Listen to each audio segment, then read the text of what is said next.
నాకు అదృష్టం ఇచ్చాడు బాబా. బాంబేలో మేము హేమడ్ పంత్ ఇంటికి వెళ్ళాం.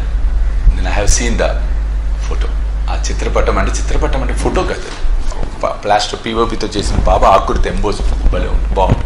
అంటే సాక్షాత్ ఆయన ఆ రూపంలో వచ్చి, అంటే చరిత్రకు ఒక అద్భుతమైన ఆధారం, ఒక అద్భుతం అనుభవం అది.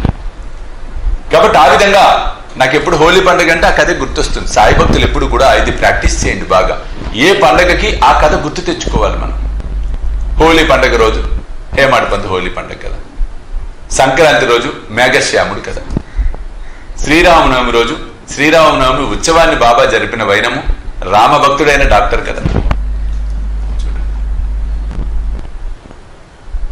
రామభక్తుడైన డాక్టర్ కదా.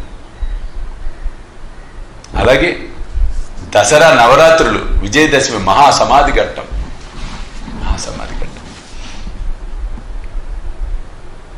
దీపావళి బాబా ధనత్రయోదశి నాడు దునిలో చేయి పెట్టి కాల్చుకున్న కదా, దీపావళి పండగ నాడు దీపాలు వెలిగించిన కదా.